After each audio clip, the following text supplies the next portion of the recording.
শ্ৰেণীৰ ছাত্ৰ ছাত্ৰীসকল ইতিমধ্যে তোমালোকক কোৱেশ্চন নম্বৰ 12 লৈকে কৰি দিছো 2022 চনৰ কোৱেশ্চন পেপাৰখনৰ পৰা আজি 13 পৰা আমি আৰম্ভ কৰিবলৈ লৈছো এইবিলাক তোমালোকৰ 2022 আৰু 2023 চনৰ কোৱেশ্চন পেপাৰ যদি ফলো আপ কৰিব পাৰা তেনেহলে তোমালোকৰ পৰীক্ষাত লাভৱান হ'বা কমন আমি আৰম্ভ কৰিছো কোৱেশ্চন নম্বৰ 13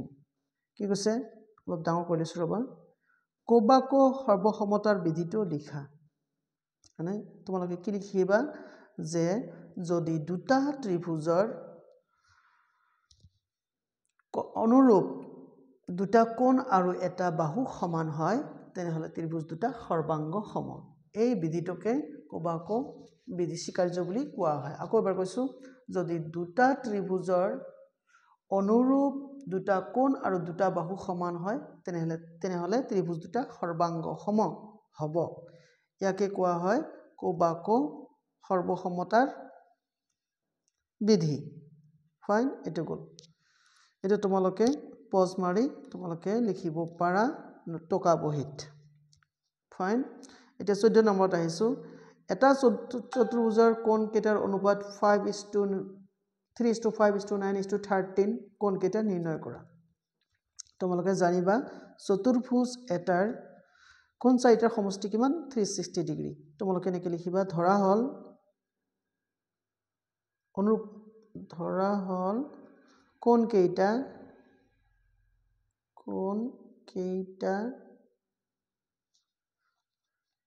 ক্ৰমে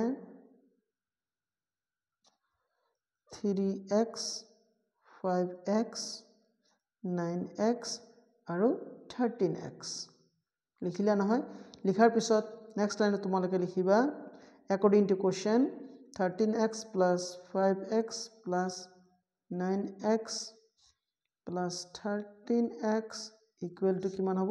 360 ডিগ্ৰী হয়নে আকৌ চাই লৈছো হা আচ্ছা এইখিনিতে তোমালোকক ক'ব লৈছো তোমালোকৰ যেহেতু এটো এক নম্বৰী কোৱেশ্চন আছে এক নম্বৰী কোৱেশ্চন থাকিলে ইমান বিলাক নিলিখিবা তোমালোকে ডাইৰেক্ট লিখিলেই হ'ল কিন্তু তোমালোকৰ যদি 2 নম্বৰ বা 3 নম্বৰ থাকে এনেকৈ লিখিবা মই পিছত তোমালোকক এক নম্বৰত কেনেকৈ লিখিব লাগে সেইখিনিও মই বুজাই দিছো ৰবা আচ্ছা এইখিনি আগে চেছ কৰি লওঁ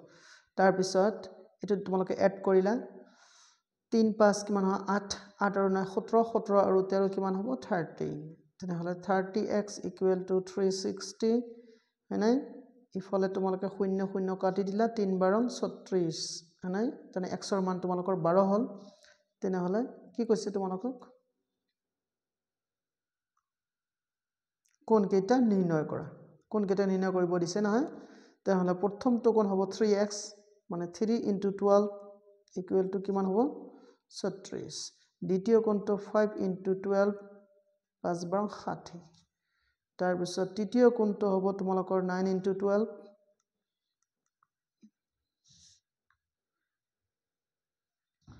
96 হ'ব এটো তাৰ পিছত লাষ্ট কোণটো হ'ব তোমালোকৰ 13 into 12 equal to কিমান হ'ব 12 12 গুণ তোমালোকৰ কিমান হ'ল 144 plus 12 কিমান হ'ব 136 হয়নে 136 মই শুদ্ধ হৈছে না ভুল হৈছে ৰবাচোন 13 ক যদি তোমালোকে 136 হ'ব গতিকে এই কেটা आंसर তোমালোকে পাই গলা ডিগ্ৰী লগাই দিবা এতিয়া এক নম্বৰত যদি থাকে এনেকৈ দি आंसर দিলা এটা তোমালোকৰ 2 নম্বৰ কাৰণে হৈ গল 2 নম্বৰ বা 3 নম্বৰ এক নম্বৰত যদি থাকে তোমালোকে সিধা এনেকৈ কৰিবা কেনেকৈ কৰিবা ইফালে 360 লিখিলা মানে প্ৰথম কোণটো এনেকৈ লিখিব প্ৰথম কোণটো লিখিবা 360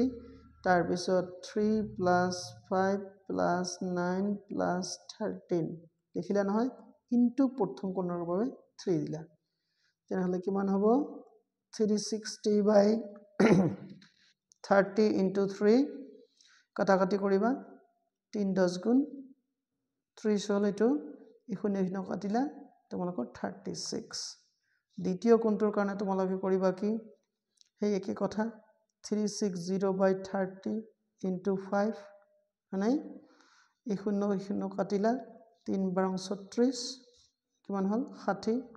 মানে এনেকৈ কামটো তোমালোকে কৰিবা এক নম্বৰৰ কাৰণে আৰু 2 নম্বৰৰ কাৰণে তো আগতে কৰি দিলো এতিয়া 15 নম্বৰ অংকটো কি কৈছে তোমালোকক এটা ত্ৰিভুজৰ বাহুৰ দৈৰ্ঘ্য 10 সেন্টিমিটাৰ 8 সেন্টিমিটাৰ আৰু 6 সেন্টিমিটাৰ সৰু কৰি দিছো ৰবা 6 সেন্টিমিটাৰ হলে ত্ৰিভুজটোৰ কালি নিৰ্ণয় কৰা ত্ৰিভুজৰ বাহু দিয়া আছে 10 8 আৰু 6 কালি কেনেকৈ নিৰ্ণয় কৰিম তোমালোকে জানা ফাৰ্স্ট অৰ্ধ পৰিসীমা উলিয়াবা s s equal to 10 8 6 by 2 কিমান হ'ব এইটো নিশ্চয় এটা হ'ব 24 by 2 তাৰ মানে 12 সেন্টিমিটাৰ হয়নে কালি হিৰৰ ফৰ্মুলা ইউজ কৰিবা s equal to s into s minus a s minus b s minus c হয়নে এটা ভ্যালু বিলাক পুট কৰিবা তোমালোকে s ৰ জায়গাত আছে তোমালোকৰ কিমান 12 তাৰপিছত 12 minus কিমান আছে ফাৰ্স্ট তোমালোকৰ বাহু বিলাক চাই দিছো ৰবা বাহুৰ মাপ কি আছিল 8 10 6 তেনেহলে ইয়াত তোমালোকে 10 লিখা তাৰপিছত 8 লিখিবা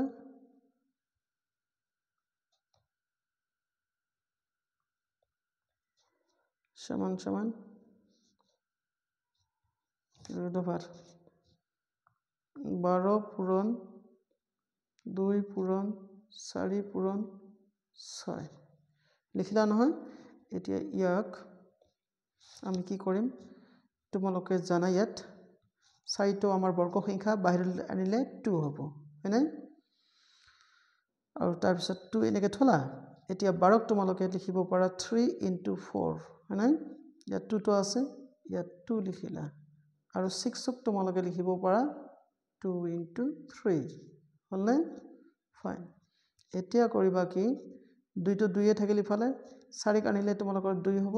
এই 2 আৰু 2 মিলি এটা 2 বাহিৰত আনিলা 3 আৰু 3 মিলি এটা 3